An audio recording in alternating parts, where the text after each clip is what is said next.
Hola a todos y bienvenidos al episodio número 278 de Salud Financiera. En este episodio os traigo un nuevo caso de las finanzas de tu vecino, ya el número 56 de esta sección en la que siempre confié, pero pasamos varios meses a principios del año pasado del podcast donde no teníamos ningún episodio y hoy tengo casi lista de espera para poder compartir con vosotros estos casos y que podáis transmitirle vuestras opiniones o sentiros identificados con los mismos y sugerencias de mejora. Ya sabéis que en esa sección lo que intentamos es aprender de lo que nos comparten nuestros vecinos y también dar nuestra valoración acerca de las características personales y un poco de estas características que hacen distinto a cada uno de los vecinos.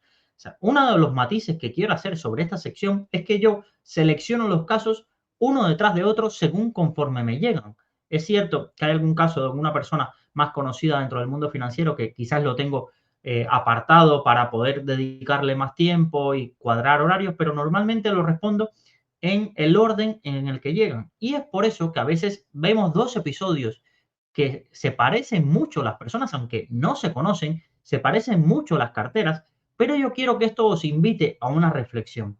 Pensar si estas finanzas de tu vecino se hiciesen desde Alemania y alguien recibiera dos emails de dos personas que no se conocen prácticamente con la misma cartera o más o menos con el mismo enfoque, habría que esa persona lo primero que le llamaría la atención sería, uy, ¿y estas personas por qué han tomado estas decisiones?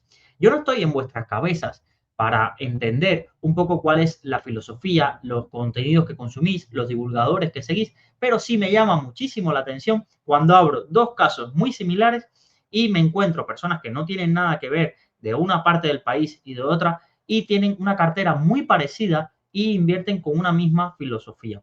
No significa que su filosofía esté mal, simplemente os llamo a esa reflexión de pensar si por estar expuesto a determinada divulgación o estar expuesto a determinados canales de YouTube, de podcast, de radio, de blogs que leemos, podemos estar tan sesgados a la elección de unos productos u otros en nuestras carteras y quizás esto nos limita un poco el abanico de productos que escogemos y esto mismo puede estar pasando con salud financiera y es algo que a medida que evoluciona el podcast creo que lo voy notando más de que como aquí hablamos de los productos más o menos en las finanzas de tus vecinos que tienen estos vecinos y yo le doy algunas sugerencias de, oye, mírate este producto y demás, pues puede llegar a pasar de que las personas que empiecen escuchando esos episodios conformen sus carteras solo con los productos que tenemos aquí. Por eso yo invito siempre a intentar seguir a distintos divulgadores con distintas perspectivas que sigan a distintos fondos para que o ETFs también para que os abra un poco el abanico y eso es también lo que hago en la newsletter, que es mucho más frecuente la newsletter que el podcast. Lo que intento hacer es también explicar productos en particular o categorías de activos para que podáis tener un abanico y no quedaros solo con un producto. Sin más dilación, vamos a comenzar con el programa de hoy recordándote que puedes enviar tu caso para las finanzas de tu vecino de forma totalmente gratuita al 614-239-639 y al email preguntas.saludfinanciera@gmail.com. Como siempre os digo, más o menos cuenta con que habrá 2 semanas de lista de espera a día de hoy, mayo de 2025, porque más o menos tengo acumulados unos 10 casos y se graban 5 por semana. Y, por ejemplo, esta semana que estamos hablando en este podcast, he introducido 2 podcasts que es de los que yo le llamo de servicio público, esos que te generan problemas, pero que también salvan el dinero de muchas personas, sobre todo de las personas que nos oyen. Evidentemente, no somos un programa mainstream, ni mucho menos, pero yo me quedo tranquilo si sé que Pedro, quien me escucha, Juan o Pablo o Nuria, este tipo de oyentes que me escuchan, saben o yo me quedo tranquilo que les he puesto cara o les pongo por el mail, sé que no van a invertir en un esquema fraudulento o un esquema que quizás no tenga todas las de la ley porque escucharon este programa y eso a mí me deja tranquilo. Sé que hay muchísimas personas que se quedan fuera de esta ayuda, pero yo no puedo ir tocando las puertas de todos y a veces creo que lamentablemente hay muchas personas que por más que se lo digan o por más que le adviertan, las rentabilidades y la ambición por obtener rentabilidades eh, sin mucho riesgo o no más sin mucho riesgo, sin ellos creer que tiene mucho riesgo, al final le van a ir por ese camino y pues bueno, ya llegarán y terminarán aprendiendo lamentablemente, pero con los palos. Vamos a ver el programa de hoy, os leo el caso, el mail que he recibido y como siempre os dejo en pantalla, para los que lo seguís en directo desde YouTube, os dejo en pantalla las imágenes de la cartera y del X-Ray de la misma. Dice, buenas Luis, lo primero agradecerte por tu labor divulgativa, es de enorme ayuda para tomar decisiones informadas. Te expongo mi situación por si te encaja para las finanzas de tu vecino. Todo el mundo me pregunta si me encaja. A mí me encaja todo. Yo lo voy a compartir como mismo me llega. No tengáis esa sensación de que, bueno, esto no es un caso que nos interese. Aquí yo creo que todo es interesante y de todo podemos aprender. Tenemos una cantidad inicial de 40.000 euros invertidos. Vayan anotando estos datos mentalmente. Y adicionalmente tenemos 50.000 euros de ahorros en cuentas remuneradas y ahora que ha caído el mercado queremos hacer una aportación importante gradual durante este año con vistas a los próximos 15. Soy un inversor novato con conocimientos limitados y no dispongo de mucho tiempo para dedicarle ya que tengo 2 hijos pequeños. Mi perfil creo que sería moderado. Tengo 40 años, 2 hijos pequeños, un capital ahorrado de 50.000 euros para invertir, una hipoteca de 180.000 euros a tipo fijo al 1,35 con una cuota de 650 euros por mes. Entre mi esposa y yo tenemos una capacidad de ahorro de aproximadamente 1.000 euros por mes. Solo llevamos un año invirtiendo y estoy configurando poco a poco mi cartera. Tenemos nuestro fondo de emergencia adicional a todas estas cantidades comentadas de 6 meses de gastos y queremos invertir estos 50.000 euros. Actualmente tenemos los siguientes fondos indexados en cartera donde voy haciendo aportaciones periódicas diferentes dependiendo de la situación del mercado y el PER de ese índice en la cartera. No he metido más dinero hasta ahora, por ejemplo, en el S&P 500 porque tenía un PER alto y ahora incrementaremos con un DCA extraordinario debido a la caída. La configuración de los fondos actuales de esos 40.000 euros son en el Fidelity SP 500, 6.000 euros. En el Vanguard European Stock Index, 4.000 euros. En el Vanguard Global Small Caps Index, 4.500 euros. En el Vanguard Emerging Market Stock Index, 4.000 euros. Y en el Vanguard Japan Stock Index, 1.000 euros. Por el otro lado conservador tenemos los siguientes. El AXA World Euro Strategic Bonds con 5.000 euros. El DNSA Invest Alpha Bonds, 7.000 euros. Y My Investor Cartera Permanente con 10.000 euros. Por el lado alternativo, he comprometido 10.000 euros en Crescenta Buyouts Top Performers y tengo 2.000 euros invertidos en la clase Z del Return Stake Off-Road, donde pretendo hacer DSA extraordinario ahora que ha caído. Le agradecería si tiene sentido mi planteamiento. De los 50.000 euros que tengo para invertir, tengo en mente lo siguiente. Hacer aportaciones extraordinarias durante un año a los indexados, ya que ha caído el mercado, y por otro lado, contratar un par de fondos de renta variable de gestión activa con el fin de aportar gestión profesional a la cartera, tanto para buscar mayor rentabilidad en el largo plazo como adaptabilidad a momentos complicados como el actual. Por el lado sectorial, confiando en que la tecnología lo hará bien en el futuro, me estoy pensando el añadir el Fidelity Global Technology. Para aportar una gestión value de la cartera, el MFS Contrarian Value para Big Caps.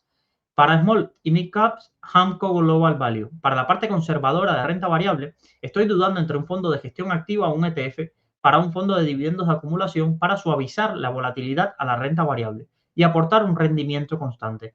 Al ser fondos con empresas consolidadas, entiendo que no compensa pagar un extra por la gestión, por eso dudo si contratar un ETF o decidirme por la gestión activa. Aquí estoy planteándome el Guinness Global Equity Income, el Fidelity Global Dividend o el ETF Vanguard FTSE All World High Dividend Yield. El objetivo final de mi cartera sería tener un 60% renta variable, un 20% renta fija, un 10% capital privado para descorrelacionar con los mercados y sacar una rentabilidad, aquí pone extracción, pero debe ser una rentabilidad extra, y un 10% en hedge fund o fondos de inversión libres, return staking u otras opciones. Un porcentaje residual para otras inversiones con alto potencial de crecimiento. Mil gracias por todo. Bueno, vamos a hacer varios comentarios de los que me parecen muy interesantes acerca de lo que nos comparte en el enfoque inicial y haciendo un poco de recapitulación. Un año invirtiendo, fondo de emergencia creado, 2 hijos pequeños, inversor novato con conocimientos limitados y que en los próximos años, evidentemente no quiere estar enfocado a estar pendiente de los mercados financieros y mucho más, y además de tener un patrimonio invertido, quiere dar el salto, ahora que ha habido estas caídas, a invertir casi el doble de lo que tiene hasta ahora invertido. Y claro, cuando invierte el doble, uno de los pensamientos que creo que muchos tenemos en la cabeza es, pues vamos a seguir ampliando el catálogo de productos. Y a mí algo que me preocupa ya solo de entrada es que un inversor con conocimientos limitados tiene ahora así a primera vista, 5 productos de gestión activa. 5 productos de gestión activa versus 5 productos indexados. Es decir, tenemos que hacer seguimiento y aportaciones periódicas o puntuales a 10 productos. De los 10 productos, vamos a considerar que hay 2 de los que consideramos inversiones complejas. ¿Por qué inversiones complejas? Inversiones como las carteras off-road implican un apalancamiento implícito, implica entender a qué se está exponiendo, cuál es el comportamiento y todo el subyacente a lo que le hemos dedicado bastantes episodios, y sabéis que ya me da un poco de pereza seguir analizando este tipo de carteras, no porque sean malas ni mucho menos, sino porque le he dedicado ya bastante tiempo y creo que podéis ir a esos episodios a analizarlo, podéis luego compararlo con la divulgación que se hace en el blog de este producto y demás. Ahí tenéis suficiente material. Y luego tenemos Crescenta, donde tenemos comprometido 10.000 euros, que esto tienes, todos los que sabéis, pues tienes un compromiso para que te hacen las llamadas de capital, tú ir aportando el dinero. Curiosamente, el mínimo era de 10.000 euros siempre que no supusiese un 10% más de un 10% de todo tu patrimonio. No sé qué cálculo ha hecho Crescenta en este caso con nuestro inversor, pero le ha permitido hacer esa aportación o ese compromiso de aportación. De ahí tenemos fondos como fondos de renta fija de gestión activa, como el DNSA Invest Alpha Bonds, el AXA Euro Strategic Bonds. Entonces, a mí me da la sensación, así de a primeras, que ya tenemos 10 productos.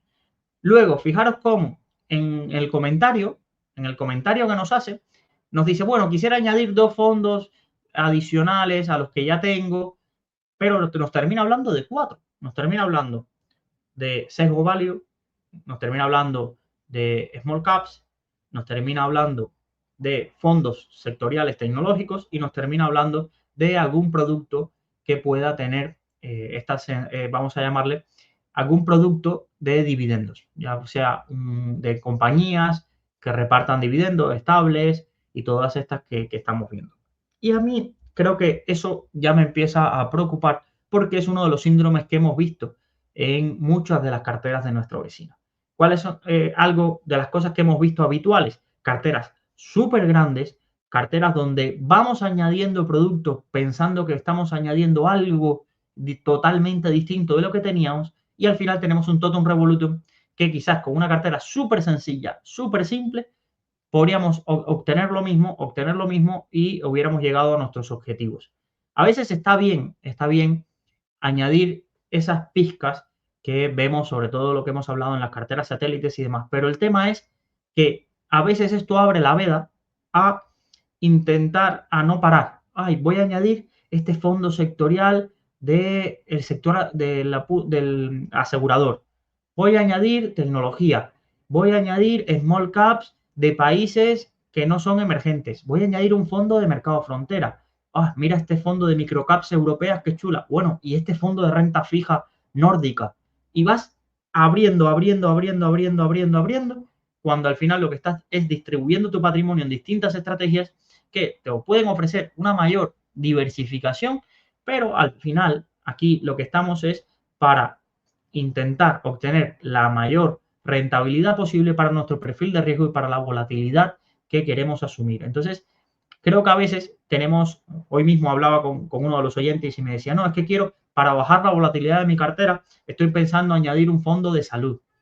Y me pasaba 3 propuestas y yo le decía, es que ya la cartera que tienes tiene, al menos en los últimos 5 años, una menor volatilidad de media que el fondo que le vas a añadir. Es decir, tú queriendo añadir un fondo de salud, vas a tener más volatilidad seguramente en la cartera. Y es que ya tienes el sector salud en la cartera representado incluso un poquito por encima de lo que tenías en los índices globales. Y se quedan y se llaman la atención y dicen, ah, pues no lo sabía, pero es que había oído que como si añado el sector salud esto va a bajar volatilidad. Pues depende de qué tipo de compañías y tampoco es, vamos a llamarle así, matemáticas exactas a la hora de hacer este tipo de composiciones. Tenemos que ver si es un fondo más concentrado. Los fondos más concentrados suelen ser un poco más volátiles que los que están más diversificados, depende de las regiones donde se esté invirtiendo. Aquí hay que hacer muchísimos matices a la hora de hacer esto. Entonces, primer señalamiento de esta cartera de nuestros vecinos, a mí me preocupa que para el poco tiempo disponible, ampliemos demasiado nuestra cartera y esto al final complejiza, porque tienes que estar pendiente de las llamadas de capital de acrecenta, tienes que estar pendiente de 10 productos, vale, voy a hacer la aportación periódica de 1.000 euros, uf, ¿cuál cayó más? ¿Cuál? Mirar el criterio que nos introdujo nuestro vecino. No, yo voy a hacer aportaciones según el PER. ¿El PER comparado con qué? El PER comparado contra la media histórica, el PER, cómo está calculado, es el PER o el PER de Chile. Podemos aquí hacer 18 matices y yo puedo llegar a coincidir en que, por ejemplo, si alguien ya tiene creada su cartera y hay una sobrevaloración, es decir, por ejemplo, hay una valoración bursátil muy por encima, que se va varias veces de magnitud sobre la media histórica de un índice, por ejemplo, podríamos pensar este año cómo estaba la renta variable india con un PER altísimo y demás, pues pueda decir, oye, yo quizás a esta clase de activos, si voy a hacer aportaciones periódicas, puedo esperarme un poco a ver si ocurre con la volatilidad. Ya sabéis que una acción, los índices están compuestos por acciones o por bonos, y la oscilación media en un año le sorprendería a muchísima gente cuando entren a un gráfico, por ejemplo, a tu broker o a Investing, y mirar el dato de la oscilación en un año de una acción. Imaginaros de un índice también. Entonces, pues yo entiendo que una de las estrategias de aportaciones pueda ser, oye, voy a esperar a esos momentos que ocurren en el año, que por cualquier noticia nuestro índice no se encuentra quizás en esos máximos históricos y hay una volatilidad, y voy a aprovecharla en ese momento. Pero claro, cuando tenemos tantos productos abiertos, esto se puede complejizar. Y aquí lo que estamos buscando es simplicidad. Esta persona hasta hace un año no tenía nada de esto de inversiones, tenía cuentas remuneradas seguramente y no tenía nada más. Entonces, lo que no podemos pasar es a una cartera donde nos entren dudas. Porque imaginaros que la renta fija que tiene tampoco es renta fija, vamos a llamarle así, de letras del tesoro, de Alemania, súper conservadoras a un año vista. No, hay riesgo de duración en cada uno de esos fondos. Entonces, yo lo que os quiero prevenir es de esa sensación de que abras tu cartera, y esto lo veo en mi entorno familiar más cercano, y pienses que de pronto hay un fondo que esté en negativo de 12, 13, 14 productos que tienes contratados y digas, me he equivocado con este. Pues solo porque está en negativo o solo porque está teniendo unos resultados peores que otro de los productos que tienes en cartera. Si la mentalidad es, oye, yo escogí esta cartera es estructural, no ha cambiado ninguna de las tesis por las que yo escogí este producto, simplemente, oye, voy a seguir aportando, perfecto. Aquí no tenemos nada de lo que debatir ni de lo que discutir. Pero si te entran las dudas, y es normal que cuando tengamos pocos conocimientos, hayamos vivido pocas crisis bursátiles, es normal que nos entren muchas dudas con productos que lo hayan hecho mal. Y muchas veces los productos que lo han hecho mal es porque son malos. Voy a poner, en mi caso, de ejemplo, sabéis que he hablado mucho de la financiera de Lechiquier, este fondo, el World Next Leader, que yo tengo. Lleva 5 años casi, comportándose bastante mal y con una caída, ahora la tengo cercano casi al 40%. No tengo que, vamos a decir, que porque caiga, asumir que es malo. No es malo porque el gestor se ha ido. Porque la mayoría de las acciones que tenía en cartera no han dado beneficios. Es decir, estaban basadas solo en el ratio de crecimiento y no han terminado cumpliéndose esas expectativas luego de la subida de los tipos de interés. Es un error claro de inversión. Ahora, no quiero señalar de que los fondos, solo porque caigan, ya se convierten en una mala decisión de inversión. Yo recuerdo cuando invertí en Cobas en marzo, abril de 2020, lo que siguió fue cayendo. Lo que siguió unos días después de que hice mi suscripción, siguió cayendo. Y recuerdo haberme visto en un -10. Y hoy es el fondo, lo he mostrado varias veces, que más rentabilidad tengo en la cartera. Hace un año que añadí el Independence Expansion Euro. Lo primero que me tocó pues, fue caer, pero yo lo que estoy invirtiendo es en una clase de activos, y eso no se nos puede olvidar, y luego, si estoy añadiendo la gestión activa, en la confianza y en que el equipo gestor o que un determinado gestor pueda tener a la hora de valorar y añadir esas carteras y esa compañía. Que caiga o suba, ya eso no depende de nosotros, y solo nosotros lo que podemos hacer es tomar qué actitud queremos tomar ante esas subidas y esas caídas. Volviendo a la cartera del inversor, alguien podría decir, oye, le interesa para simplificar la cartera, ¿por qué toda esa parte indexada no la convierte en el MSCI World más el MSCI Emerging Markets? Es una pregunta lógica, porque es que se mete en 5 productos, que es el Fidelity SP500, el Vanguard European Stock, el Vanguard Japan Stock. Entonces, podríamos llegar a pensar, oye, si hubiera un fondo indexado al MSCI World, le resolvía las papeletas. Como el de MyInvestor no nos gusta demasiado, pues bueno, lo hace de esta forma. Pero alguien podría plantear, oye, ¿por qué cógete estos dos y olvídate? ¿Qué pasa? Que aquí ya depende de la flexibilidad y la ponderación que quiera dar a cada país nuestro inversor.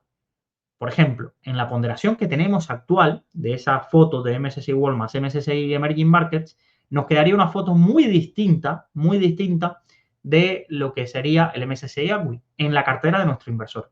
¿Por qué muy distinta? Porque hay una infraponderación clara a Estados Unidos. Fijaros cómo el Fidelity SP500 pesa casi lo mismo, mirarlo aquí, pesa casi lo mismo que, por ejemplo, tenemos aquí el Vanguard Global Small Caps o, por ejemplo, el Emerging Market casi pesando un 10% de la cartera, Europa pesando un 10% de la cartera. Entonces, Estados Unidos, evidentemente, en esta foto que estamos viendo de la parte indexada de la cartera, pues tiene un peso inferior a la que tendría si invirtiésemos en el Fidelity MSCI World o en el Vanguard Global Stock Index. Esto es una foto inicial. A mí, si los pesos los tienes claros de, oye, yo no quiero tener tanto peso en Estados Unidos y por eso le he ido dando más peso a Europa, le he ido dando más peso a mercados emergentes que llevan una racha muy mala, pero esto es algo que la gente se olvida.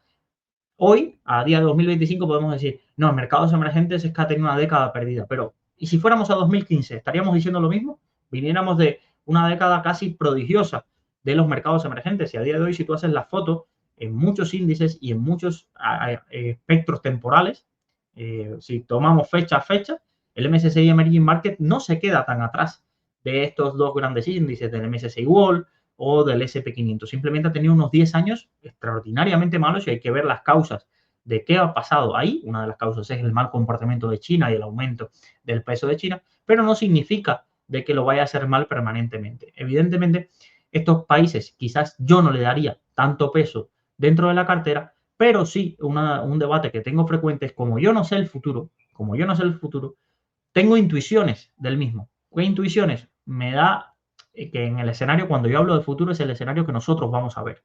Un horizonte temporal de 15, 20 años, 25, 30.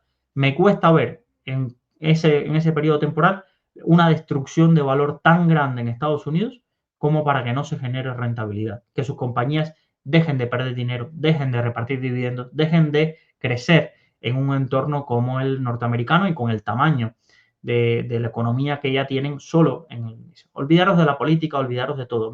Centraros en las compañías, porque políticos pasan cada 4 años y gracias a Dios, pues Estados Unidos y nuestras economías son más resilientes de lo que un político puede hacer. Y lo dice alguien que viene de un país que lo destruyeron los políticos, pero esto tiene sus matices.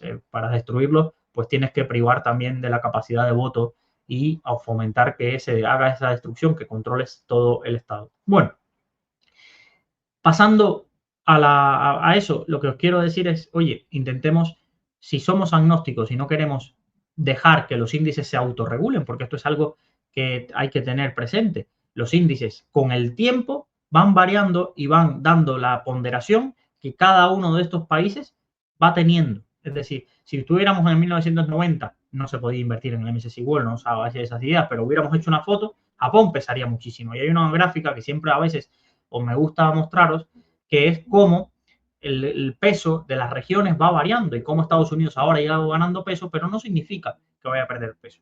Y muchos quieren adelantarse a esta temática. No, si Estados Unidos va a ir perdiendo peso dentro de los mercados, si Estados Unidos va a ir perdiendo peso dentro de los grandes índices, voy yo a intentar buscar por mi ponderación beneficiarme de eso. Cuando los propios índices por su propia dinámica ya te lo van a ir corrigiendo, evidentemente mucho más despacio y evidentemente teniendo un coste de oportunidad de rentabilidades. ¿Por qué? Porque las compañías o los países, en ese caso, que lo hicieran muy bien, empezarían pesando muy poco dentro del índice y teniendo un impacto relativo bastante inferior que lo que tuvieran las compañías y los países que pesaran muchísimo más dentro del índice.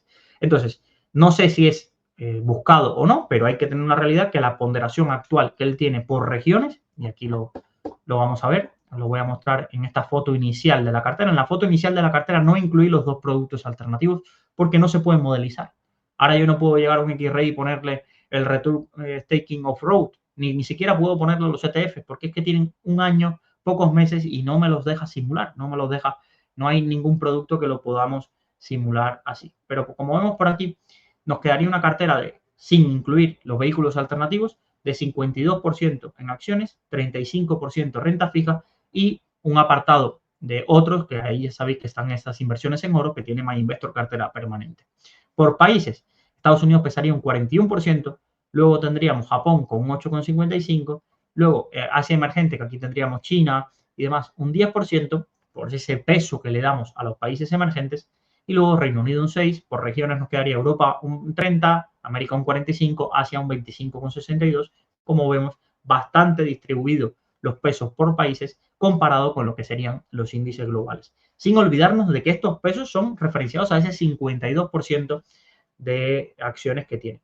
Viendo el perfil que tiene, a mí la asignación de activos me encaja. Una asignación de activos vamos a ponerle 60-30-10 o 50-30-10-10. Vamos, ¿a qué es 50-30-10-10? 50 renta variable, 10% oro, 10% vehículos o renta fija cercana a la liquidez y el otro 35% en renta fija a distintas temporalidades. Me puede llegar a encajar. Es cierto que luego veo la capacidad de ahorro y luego veo el horizonte temporal y alguien pudiera decir, oye, podríamos ser un poquito más agresivos en lo mismo, pero no nos podemos olvidar que nuestro inversor está aprendiendo, tiene poco tiempo y tenemos que evitarle que un susto se lleve por delante buena parte de lo que ha construido. ¿Y a qué le podemos llamar un susto? Pues a una caída bursátil que a día de hoy tiene 50.000 euros. Es decir, tengo 40.000 euros invertidos. Le añado otros 50.000, pero ya no tiene otros 50.000 para poner en caso de que haya otra caída. Entonces, no es lo mismo ver los toros desde la barrera, cuando tú, sí, he metido 40.000, me está cayendo un poco la cartera porque la he diversificado bastante y no todos los productos han caído al mismo tiempo. Pero es que además tengo potencia de fuego con 50.000 euros adicionales que puedo llegar a meter. Y mirar cómo nuestro inversor va a dar el salto de duplicar su cartera de inversión porque ve que ha habido una caída de importancia, según su opinión, en los mercados relevantes en los que él está invertido y puede aprovecharse de la misma. Pero es dar un salto hacia adelante. Es dar un salto hacia adelante que nos quedamos sin otros 50.000 euros. Ya aquí solo dependemos de nuestra capacidad de ahorro. Tenemos 2 hijos pequeños, que ya es una situación familiar que normalmente te va a asumir más gastos y tenemos una hipoteca pendiente por pagar, es decir, también en condiciones muy ventajosas de la hipoteca, 1,35, cuando hoy una cuenta remunerada te da el 2%, no tiene sentido amortizarla más que asumir que no nos podemos olvidar que tenemos una deuda. No nos podemos olvidar nunca que tenemos una deuda, sí, respaldada por un activo, ya, pero en algún lugar, un techo tenemos que vivir. Y yo siempre os pongo que no es que nos preparemos para lo peor, no podemos ser pesimistas, pero tampoco nos podemos volver locos. Tampoco nos podemos volver locos de decir, no, bueno, la hipoteca ya la pagaré, la iré pagando, no tengo problemas, yo siempre tendré trabajo. Aquí no sabemos en estos casos si son empleados que tienen un trabajo fijo y asegurado, como muchos de los funcionarios que nos han escrito. No es lo mismo. Aquí hay que mirarlo desde la perspectiva de que la vida cambia. Yo ayer estaba jugando pádel y en unos días me tendré que someter a una operación por una hernia y no es nada del otro mundo. Una hernia tenemos todos, pero lo que os quiero decir es que yo en 2 meses sí me visualizaba jugando pádel, me refiero, o teniendo una vida más tranquila y la vida te cambia así. Y eso, este punto de lo que os quiero decir es que protejámonos también de que la vida nos cambie así. Y una manera de protegernos es no irnos a un 80% renta variable, a un 100% renta variable, no irnos a vehículos que estén apalancados, no irnos a vehículos donde nuestro dinero esté en liquidez. Y es por eso que a mí no me gusta, para este perfil en particular, no me gusta el planteamiento alternativo que se ha hecho. No me gusta el planteamiento alternativo que se ha hecho porque, fijaros, Crescenta con 10.000 euros supondría del capital invertido a día de hoy sería un 25% del peso de la cartera. Es verdad que lo tiene que desembolsar en cuanto vayan apareciendo esas llamadas de capital. Un 25% de la cartera. Luego, si lo supusiéramos que la cartera ya nos vamos a 90.000 euros, con los 40 invertidos más los 50 siguientes, baja su peso a cerca de un 10% aproximadamente. En el all-road tiene poco patrimonio, ¿vale? Te lo puedes llegar a permitir porque es muy poco patrimonio, tanto de 40.000 como de los 90.000, podría llegar a ser ese poco patrimonio. Pero lo que a veces os busco y os analizo es ¿por qué lo tenéis? Darle vueltas, ¿por qué lo tenéis? ¿Qué os va a aportar? No hay otro producto en todo el universo invertible, tanto ETF, fondos de inversión, que os pueda dar eso mismo que estáis buscando, una rentabilidad descorrelacionada o una rentabilidad extra. Plantearlo por un momento. Y si después de analizar y estudiar la respuesta es que no hay y que os gusta ese producto, adelante. Adelante con esos productos, pero os animo siempre a no iros con eso. En Cuba le decimos cuando jugamos al béisbol, no os vayáis con la primera bola, no os vayáis con la primera bola. Y me da la sensación de que os estáis yendo con la primera bola que os lanza el pitcher, en este caso, que es nuestro youtuber, nuestro podcast de finanzas y demás. Os estáis yendo con la primera bola y pensáis que es la buena. Y pensáis que es la buena y como no sabéis el resultado de cuando le deis con el bate y hay un tiempo que habrá que esperar 4, 5, 6 años para ver y comparar, pues todos contentos. Y yo lo que a veces os intento transmitir es esperar un poco, analizar, ser fríos y a veces las oportunidades pasan por la segunda o la tercera oportunidad. No os volváis locos, no os volváis locos de empezar a invertir en un producto que por mucho que os lo expliquen en un podcast, os lo están explicando en un podcast de 2 horas. Os están explicando en pocas 2 horas y esto es algo que yo descubrí el día que empecé a hacer de Crescenta. No he hecho programas porque ya podría hacerlo, pero no han encontrado el hueco para hacerlo. Pero tanto con el Road, como en el caso de Icaria o otros productos que hemos estado analizando, he descubierto que muchísimas de las personas que me enviaban información para analizar el producto y que eran verdaderamente expertos o estaban tan confiados en hacerlo, luego tú les descubrías cosas nuevas y decías, pero si tú no le habías dedicado tanto tiempo, ya, pero es que había que leer tanta documentación, había que hacer los deberes, no solo escuchar un podcast, escuchar un vídeo, no solo leer lo que nos cuente un gestor. Y yo creo que es algo a lo que no podemos asumir que esto es, le pongo 5 euritos a la primitiva y a ver qué sale.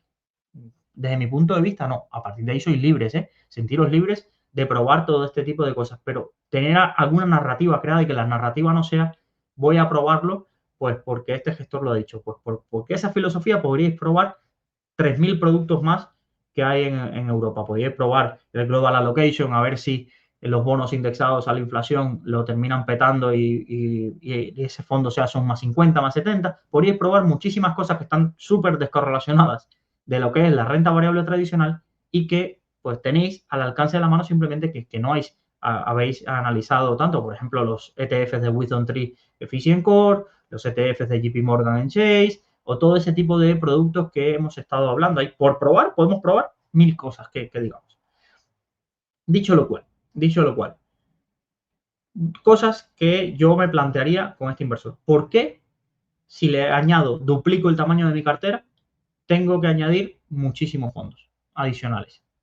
No lo tengo tan claro de que haya que hacerlo sí o sí, sobre todo cuando yo creo que nuestra cartera todavía se puede simplificar y mejorar un poco los importes. Todos los productos que tiene la cartera que ya tiene creada, es decir, ¿por qué no me gusta ampliar más en el catálogo de productos? Porque a mí la que tiene creada me gusta. Para su perfil, me gusta. Tiene una volatilidad controlada para alguien que empieza, no hay una gran posición, ¿vale? Mirarlo aquí, está normalmente bastante descorrelacionada. A 5 años una volatilidad del 7,45, una rentabilidad a 5 años anualizado entre el 7 y el 8%, una máxima caída cercana al 10% de la cartera en los últimos 10 años en ese histórico. Oye, pues no me parece una cartera descabellada. Lo que pasa es que ahora creo que, no lo digo por este vecino, creo que muchos, no, un 8%, ¿qué es eso? Ya, pero es que tú me estás diciendo que no quieres asumir grandes volatilidades o que no puedes asumir grandes volatilidades por tus conocimientos o por tu forma o tu horizonte temporal o tu situación económica, personal y familiar. Entonces, creo que tenemos que aprender a convivir con nuestras decisiones. Oye, con un 50% de renta variable, un 30% de renta fija, que no es renta fija a corto plazo, un poco de oro que tienes en cartera y demás. Oye, o sea, rentabilidad del 7-8%, del 7-8%, y volatilidades tan controladas, pues, ¿dónde hay que firmar? ¿Dónde hay que firmar? ¿En qué mejora las cosas que añadamos? ¿De verdad cambia tanto la película? Cambia tanto la película, y un poco lo que hice con este vecino y en la newsletter, cuando trate este caso lo veréis, es añadirle los productos que él decía. Coger y añadir los 50.000 euros adicionales,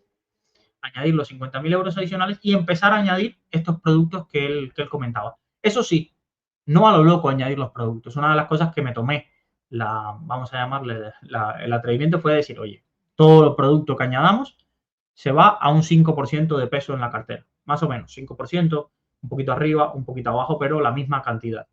Y voy a darle más peso al SP500 en el Estados Unidos, el peso de ese activo en la cartera. Y claro, ¿qué foto nos queda? Pues al añadir todos fondos, claro, porque esto es otra de las cosas que estamos viendo.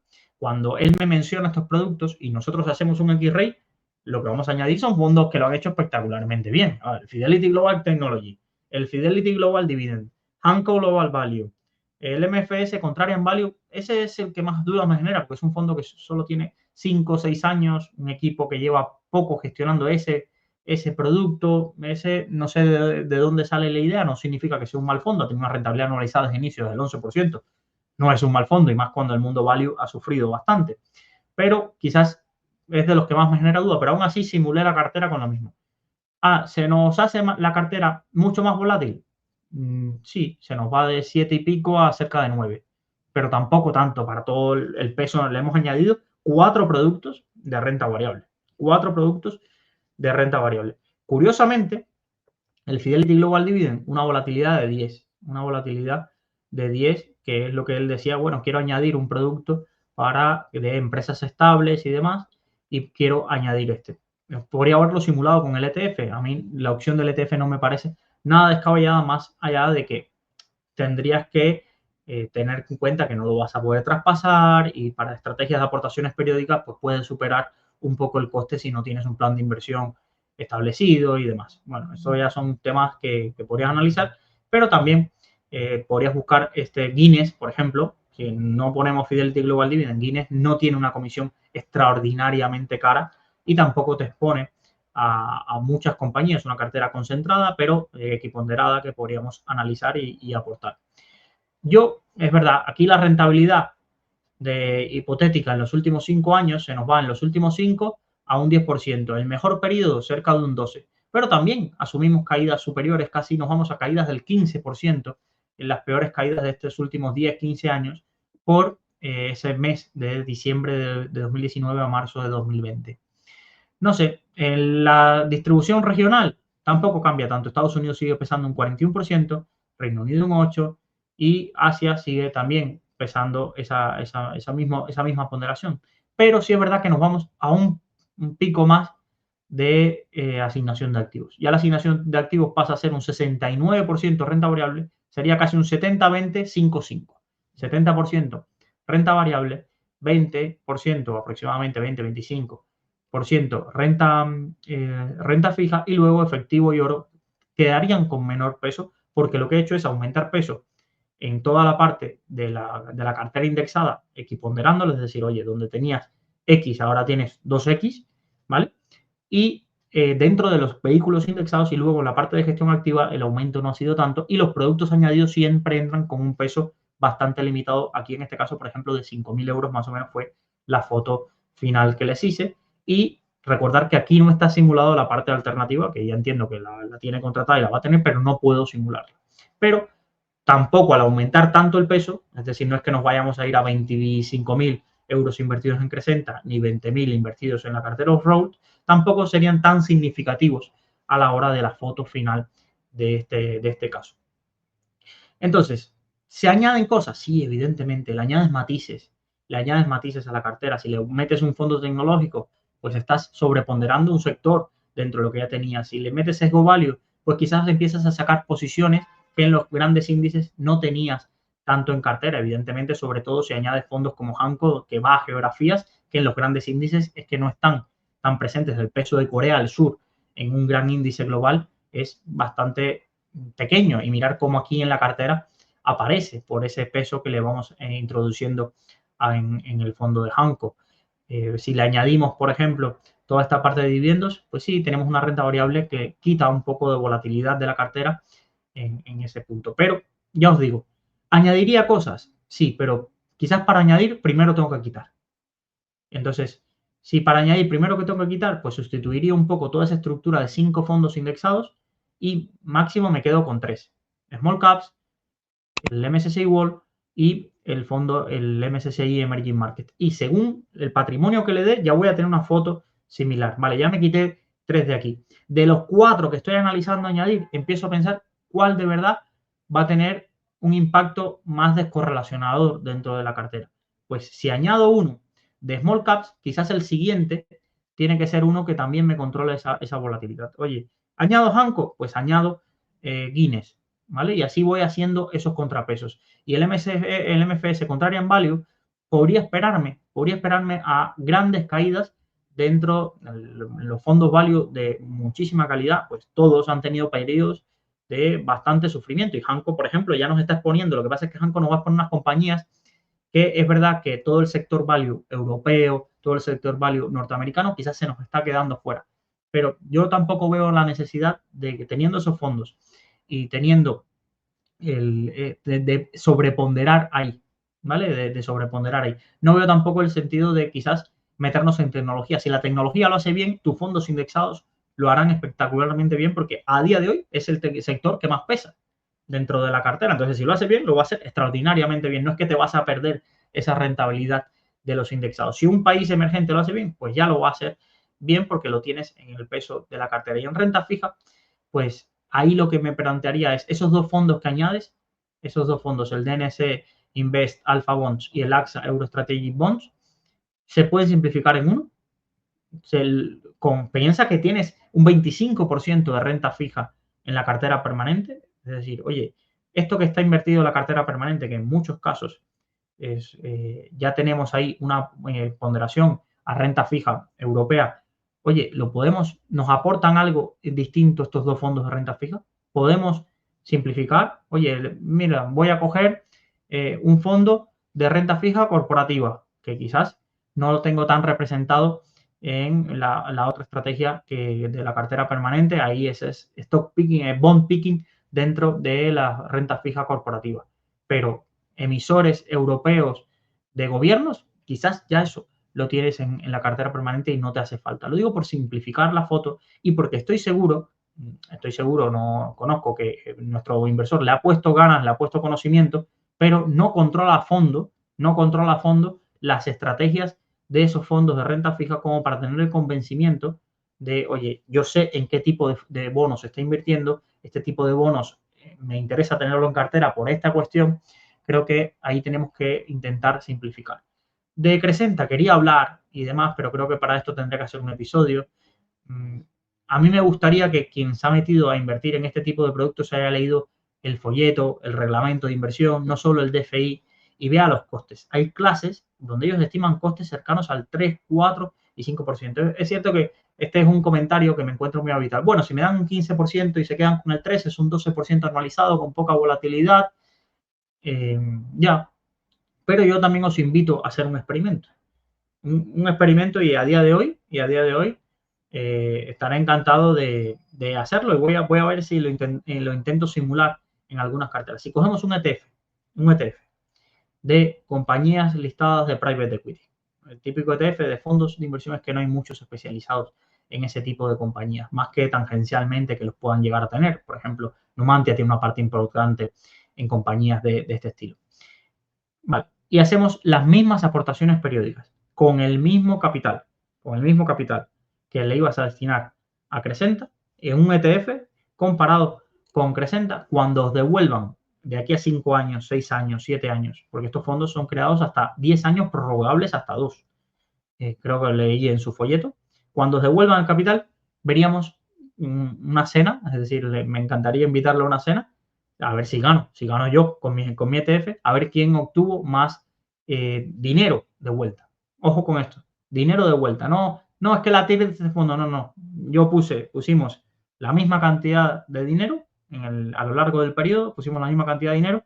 ¿Quién tiene a día de hoy más dinero de vuelta? Y me da la sensación de que irme a un 0,30 en un ETF en inversión en compañías privadas o irme en este estilo, sí, que esta gente invierte en compañías que no invierten en bolsa y demás, pero con esos costes, no sé, me da la sensación de que tengo todas las papeletas para ganar, ojalá me equivoque. ¿Significa de que vayas a obtener malas rentabilidades? No, yo no creo que vayas a obtener malas rentabilidades.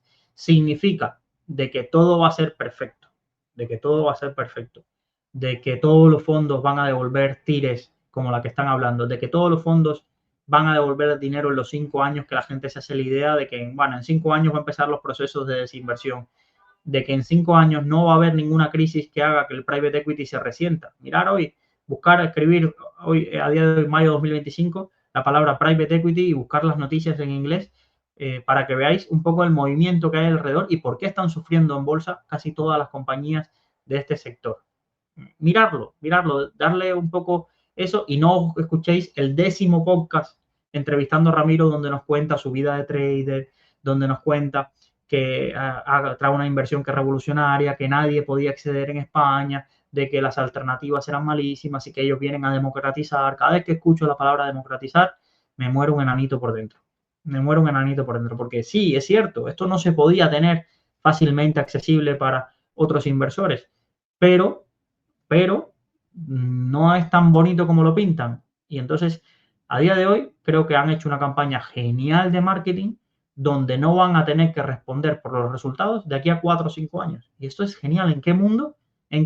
¿Qué fondo de inversión no pagaría a día de hoy en España por lanzarse y poder tener un margen de 4, 5, 6 años en que nadie le pueda pedir responsabilidades de los resultados y que ellos puedan estar cobrando un 2 y pico cada año sin que nadie les moleste, sin que nadie les haga un tweet diciendo mira qué mala rentabilidad, sin que nadie les pregunte, oye, ¿por qué estás invertido en esta compañía? Sin que nadie tenga que hacer un webinar. Solamente tienes que lanzar una estrategia y decir, no, hablar del pasado, hablar haciendo stock picking de algunos fondos, porque a veces, no, es que hay fondos que han tenido rentabilidades del 15%, de tires del 15% y del 20%, ya, uno de los fondos, pero toda tu cartera está en ese fondo y esos fondos, todos los que ha lanzado ha tenido ese track record. Entonces, se hace extrapolaciones con la frase porque queda muy bonita para el titular y demás. Pero ya les digo, no me quiero meter tanto ahí. Creo que es un producto interesante, sí, como cuando salieron los robo-advisor, en España. La diferencia, o como cuando MyInvestor empezó a comercializar fondos indexados. Claro que ha supuesto un cambio increíble para nuestra industria financiera en España poder tener acceso a esos productos.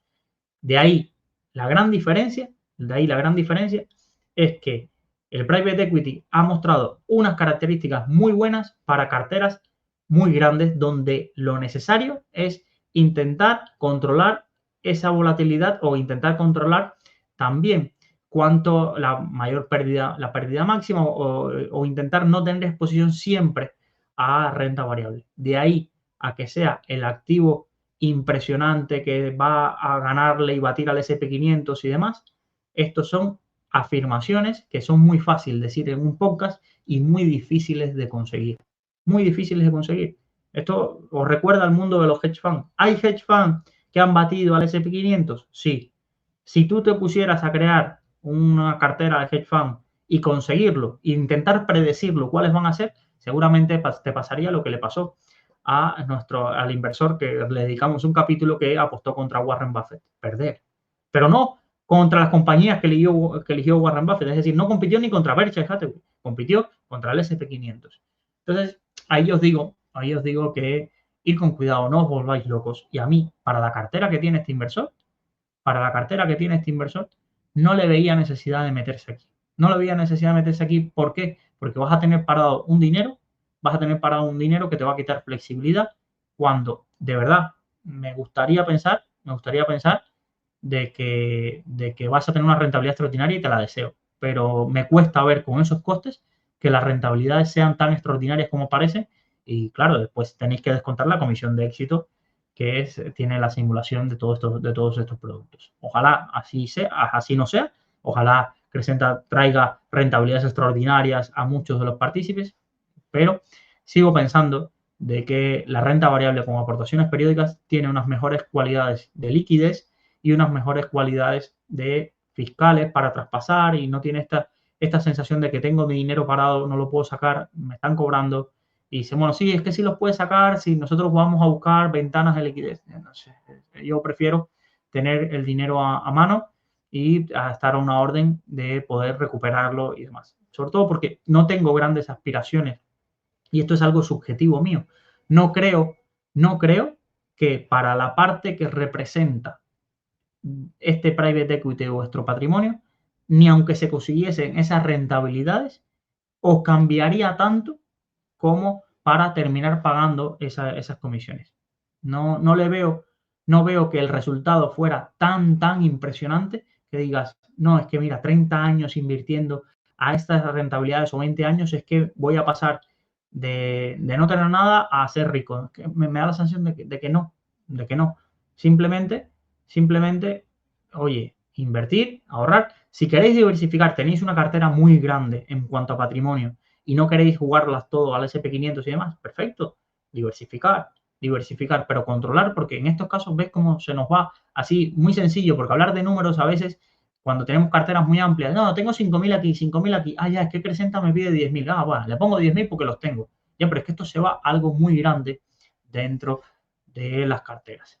Otro patrocinador que no tendremos en el podcast, pero no porque no crea que sean buenos, ¿eh? No, pero es que como me faltan años para comprobarlo, pues prefiero curarme en salud. Es decir, prefiero curarme en salud de no sumarme a la ola de decir, no, Crescenta va a ser una revolución, va a cambiar toda la industria, vas a obtener rentabilidades, como tampoco me sumo, por ejemplo, a Urbanitae o a todos los crowdlending que carteras más pequeñitas lo tienen. Es que, oye, yo creo que aquí esto es un negocio de confianza, de tiempo, y donde las grandes innovaciones financieras me da la sensación de que a veces no cambian tanto y no cambian las cosas tan rápidos. No sé, Vogel creó su primer fondo indexado en 1975, a España casi llegaron en 2015 y fueron disponibles en abierto, estaríamos casi hablando de 2018, casi 40, 50 años después. Volverme loco ahora porque han dado acceso a invertir en algunos fondos de private equity. ¿Qué historial o qué expertise tienen los selectores de fondos que están creando esas carteras? Como mismo tuve la crítica, un poco la reseña de, oye, aquí, por ejemplo, quien invierte en Icaria Patrimonio Field tiene que confiar en el expertise de Santiso seleccionando esto. Aquí, ¿quién es? Aquí sale Ramiro dando la cara, pero ¿y quién está seleccionando esos productos? ¿Cuál es el proceso de due diligence? ¿Cuántos productos van a invertir?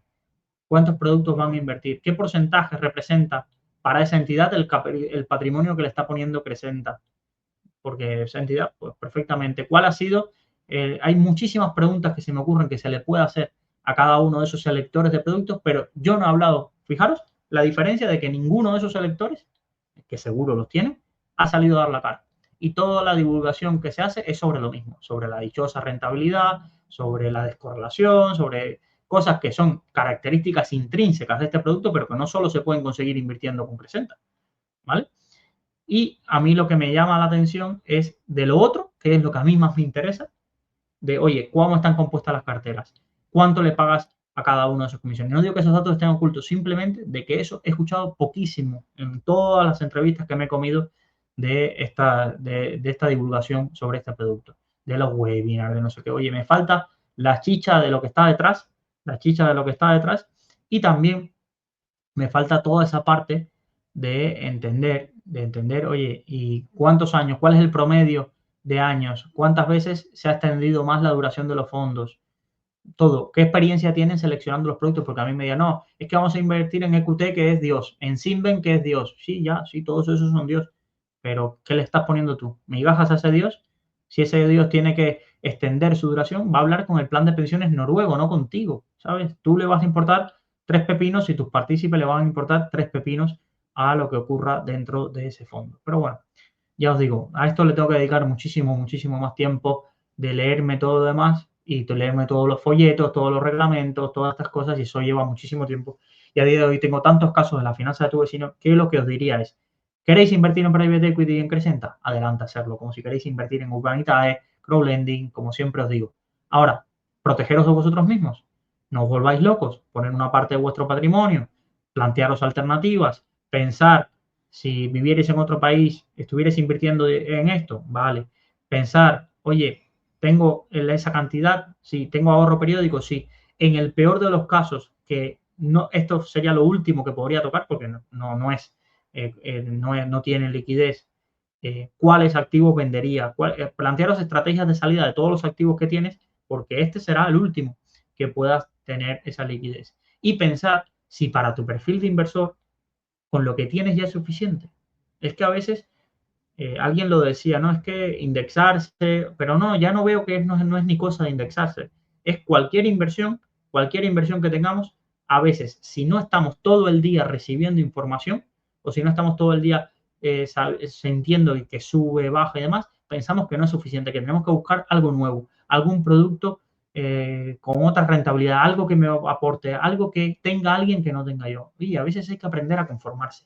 Pero conformarse no significa estar triste o pensar que vamos a ser mediocres, no. Es decir, esto es lo que yo buscaba para mi perfil y con esto estoy contento. Y las alegrías que me las dé, el ahorro. Las alegrías que me las dé, el montante de mi patrimonio. No busquemos esas las alegrías en las rentabilidades o en los nombres de los productos. Busquemos la alegría en el resultado final, que es lo que importa. Oye, he logrado ahorrar un montón. He logrado cambiar mis hábitos de que antes me lo gastaba todo y ahora tengo esa ilusión por cada vez que lo que ahorro, meterlo aquí y ver cuánto tengo. Por ver lo que soy capaz o lo que fuera capaz de hacer con el patrimonio que he conseguido y lo que voy a ser capaz de hacer con el mismo dentro de unos años. Ilusionaros con eso, pero no con las rentabilidades, no con tener la mejor cartera, no con el X-Ray más bonito o la simulación a pasado más bonito. No os obsesionéis con eso porque creo que es el camino a por ir añadiendo, al final vas a terminar pisando una mina. Y quizás, si te hubieras quedado en tu sitio o hubieras seguido tu camino, el camino estaba libre de minas. Y muchas veces te separas y encuentras una cascada y dices, ah, mira qué bonito, tenía que haber arriesgado, si no, nunca hubiera visto la cascada. Y te compra el mensaje. Pero si todo el rato estás separándote del camino, todo el rato estás intentando improvisar, intentando añadir experiencias nuevas y demás, pues normalmente vas a terminar pisando una mina y cuando pisas una mina es muy doloroso y te hace replantear muchísimas de las cosas que tenías en cartera.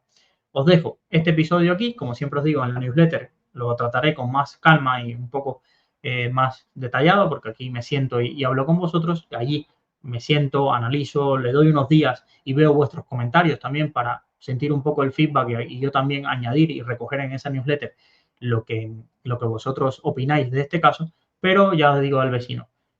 Bien, cuidado con este paso que vamos a ir dando. Me parece muy bien lo de que incrementes haciendo aportaciones periódicas. Simplifica tu cartera si no quieres estar pendiente. Una cartera de 10, 15 productos, le tienes que dedicar tiempo, sobre todo si lo quieres hacer bien. Y intenta que los cantos de sirena te escuchen, tú los escuches, pero que no cambies el rumbo de la dirección del barco para irte a una nueva isla que quizás ni necesitabas, ni tampoco a largo plazo te va a dar los frutos que estabas buscando. Muchísimas gracias y nos vemos en un siguiente episodio de Salud Financiera.